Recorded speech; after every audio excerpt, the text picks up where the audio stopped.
Your truck is surrounded by an army of zombies, hundreds of them. You sit there wondering if this is finally it. Before you can even react, Claire slams the gas. You brace yourself for impact. But here's the thing. The most dangerous part of your first day in the zombie apocalypse hasn't even started yet. Let's go back and see how you got here. You're on your way to work. You're half awake, coffee in the cup holder, same route you've driven 1,000 times. Then an ambulance blows through a red light, then a second one, then a third, all heading the same direction. A car is flipped on the road. There's no cops anywhere, no fire trucks, just the car sitting upside down. You keep driving. You shouldn't have kept driving. You get to your job. Half the parking lot is empty. The cars that are here are parked crooked, pulled in fast, doors not fully shut. The people inside look scared. Nobody's working. Everyone's on their phone, and half the calls aren't connecting. Your boss locks the front doors and tells everyone to sit tight. Says it's a chemical spill. Says the authorities have it handled. He's lying. You can tell because his hands are shaking and he won't look anyone in the eye. Then the power cuts. Emergency lights kick on. Someone in the back office starts coughing. Wet, violent coughing.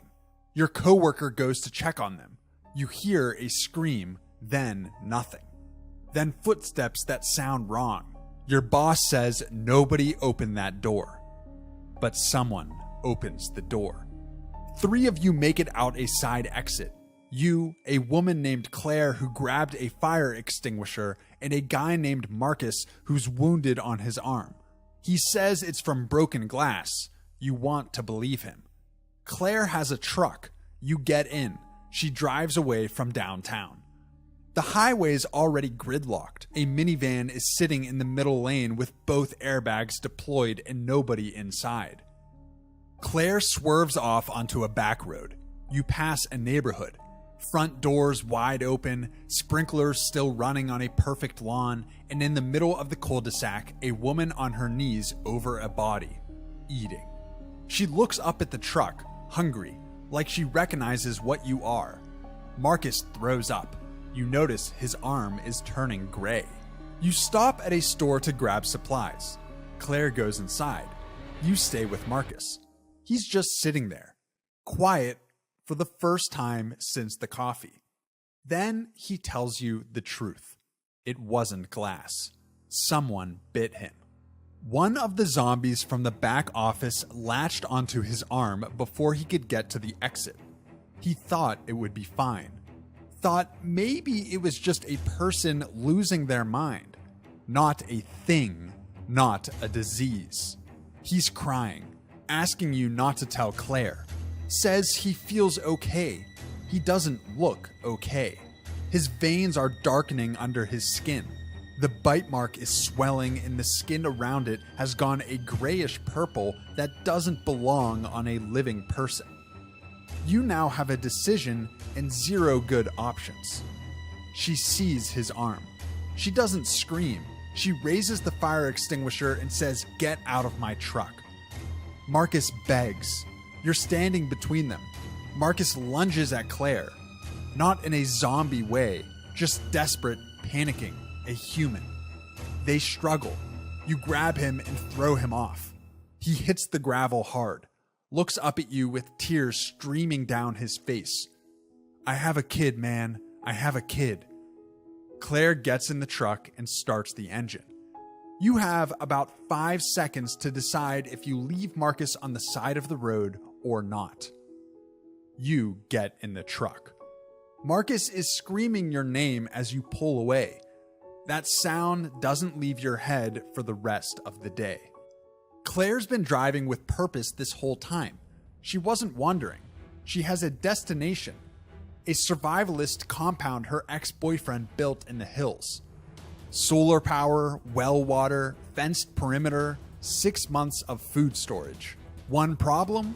She hasn't spoken to him in 2 years, and the breakup was bad. But there's a worse problem. She says he's the kind of guy who prepared for this, which means he's also the kind of guy who might not open the gate. You pull up to a property surrounded by a 10-foot fence with razor wire, cameras on the posts, a generator humming. A man steps out onto the porch with a baseball bat, calm, not scared at all. He's been waiting for this day his entire life, and he looks almost happy about it. His name is Dale. He looks at Claire, then looks at you, then looks at the truck. Claire, you always said I was crazy. He asks you both to step out of the truck. He wants you to show him your arms and legs. He inspects you both from the other side of the fence, carefully making sure neither of you have gotten bitten or scratched. That's when he sees it. A scratch from your cat on your left arm. You notice as soon as he sees it and start trying to explain, but it's no good. He opens the gate for Claire, then he makes a deal with you. You're sitting outside that fence for the next 15 minutes. If the scratch doesn't change colors, he'll let you in. Of course, Claire promising him that you were telling the truth certainly helped. His eyes don't leave you for the entire 15 minutes. Finally, he opens the gate once again. But the way he looks at you makes it clear. This is for Claire, not you. This place is stocked. Canned goods floor to ceiling, rain barrels, a medical station, a radio picking up chatter from other survivors, and even a greenhouse. Dale gives you the tour like a real estate agent, proud of every detail. He built this over 8 years. He's been ready. He says the words, "I told everyone," about 4 times in 10 minutes. 2 other people are already here. A woman named Sasha, Dale's current girlfriend, and a quiet older man named Paul, who Dale says showed up this morning with a bag of medical supplies and earned his spot. Dale is generous with supplies, but everything has a condition. He runs this place. Sasha watches Claire like a hawk. Claire doesn't notice, or pretends not to. Dale keeps finding excuses to talk to Claire alone. You catch him touching her arm while explaining the water filtration system. Claire pulls away.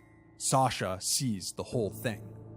You've survived zombies, a highway, and a dying man. And now the most dangerous thing in your life is a love triangle. You're listening to the radio, mostly static and panic. But one signal is clear. A man claiming to be military says there's an evacuation point 40 miles south. Helicopters, safe zone, and it's government run. You bring it to the group. Dale shuts it down immediately. Says it's a trap. Says the government caused this. Sasha sides with Dale. Paul says nothing. You notice Paul hasn't actually given an opinion on anything all day. Dale announces the rules. No one leaves without group consensus. Anyone bitten gets put outside the fence. No exceptions, no votes, no discussion. Claire argues. Dale cuts her off. You came to my house, you eat my food, you follow my rule. Sasha pulls you aside while Dale is doing a perimeter check. She's been quiet all day, but the look on her face says she's been hiding something for hours and it's about to come out. She tells you something that changes everything. Dale's been talking to the evacuation point on the radio since before you even arrived. He knows it's real. Military, the helicopters, 40 miles south. He confirmed it himself this morning. He asked for coordinates. He got them and wrote them down on a notepad he keeps in the radio room. He told the group it was a trap because if everyone leaves, he's alone. The compound he spent 8 years building becomes meaningless. Every dollar he spent instead of saving. Every relationship he burned because they called him paranoid. Every weekend he poured concrete and stacked cans instead of living a normal life. All for a bunker that nobody needs. Dale isn't keeping people here because he thinks it's safer. He's keeping people here because without an audience, he built all of this for nothing. Claire tells you she's leaving for the evacuation point at sundown, with or without you. She says Dale is more dangerous than anything outside the fence. Paul overhears. He walks up and says, "I know where he put your truck keys." Sasha says she'll distract Dale at dinner, keep him talking, keep his back to the door. You have 4 people and 1 plan, and you have 3 hours to pull it off. Dale cooked dinner, canned chili, rice, and hot sauce. He's talking about long-term plans, crops, patrol shifts, building something real. Sasha laughs at his jokes and keeps refilling his cup. You excuse yourself for the bathroom. The keys are under Dale's bed in a lockbox. The combination is his birthday. Sasha gave you that. You grab the truck keys and a flashlight. You take slow steps back through the hallway. Then the front door slams. He's standing in the yard, baseball bat in his hands, wrapped in razor wire. Homemade, the kind of thing a man builds when he's been fantasizing about the end of the world for 8 years. He's not yelling. He's looking at you, then Claire, then Sasha. The Sasha part breaks something in his face. You too? He puts himself between you and the truck. He taps the bat against his palm, says nobody is leaving. He'll slash the tires, smash the engine block. He built this place and he's not watching it become meaningless. Claire steps forward. Dale, you built a bunker, not a prison. You can tell he's not going to change his mind, so you take the opportunity. While he's focused on Claire, you spring forward and tackle him. The bat flies from his hands. Dale pushes you off of him, and now you're facing each other. After a moment of intense staring, you both charge, and the fight is on.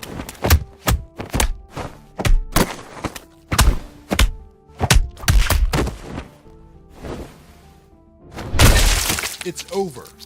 Dale is still alive, but he knows it's over. Everyone does.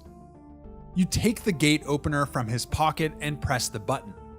The gate opens and you throw the opener back at him. You, Claire, Sasha, and Paul, 1 truck, 40 miles south to an evacuation point. Nobody talks for the first mile. The compound shrinks in the rearview mirror. Dale is closing the gate, alone in a compound built for 12. 8 years of preparation, and the only thing he wasn't ready for was people choosing to leave. Claire drives. There's no signs of life in any direction. Then Paul taps your shoulder from the back seat and points right. A field, open farmland, and crossing it, a herd of zombies, hundreds of them. You can hear them from inside the truck with the windows up. Claire doesn't speed up. She doesn't slow down. She just keeps the truck steady and quiet and prays the road doesn't curve toward the field.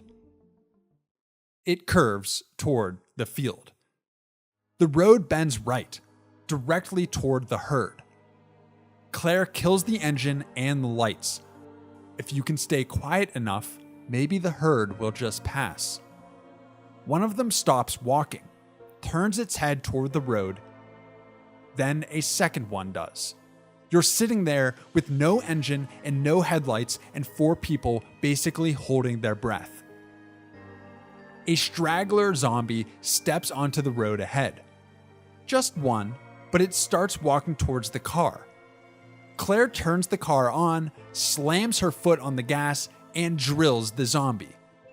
There was no other choice. The thud is loud. 30 zombie heads turn. Claire keeps her foot on the gas. They don't run fast, but they don't need to. For one, they're all around you. Some are in the road behind, some are in the road ahead. Secondly, the road is crumbling. Potholes, debris, an overturned semi blocking half the lane. Claire is swerving at 50 miles an hour in the dark. The semi-truck isn't empty. Its cargo doors are open and things are crawling out of it. Claire cuts left across a ditch, through someone's yard. She takes out a mailbox, hits a back road, and guns it south. The rear view goes dark. you lost them for now. Spray painted on a highway overpass, it says, "Evac 5 miles." It's real. Military trucks parked in rows, floodlights turning the whole area white as daylight. A fenced perimeter with actual soldiers holding actual weapons. People in lines, civilians, families, a few cops still in uniform. A medic station with stretchers. Helicopters warming up on a field behind the main camp. The rotors are already spinning. For the first time all day, you see something that looks like it's working. A soldier approaches your truck with a flashlight, checks you one at a time, arms, neck, legs, looking for bites. You all pass. You all board a helicopter. Claire sits across from you. Paul is in the corner writing names on a scrap of paper. His partner, his patients, people he wants someone to remember if he doesn't make it far enough to remember them himself. The helicopter lifts off. From up here, the fires look small. Orange dots scattered across black. The dark patches where cities used to glow look like holes punched in a map. And the herds, you can see them now for what they really are. Thousands of zombies moving across open land. This morning, you had a commute, a parking spot, a boss who lied about a chemical spill. Now you have nothing except the fact that you're still breathing and there's people you left behind who aren't. You survived day 1. Now you just have to do it again, and again, and again, for the rest of your life.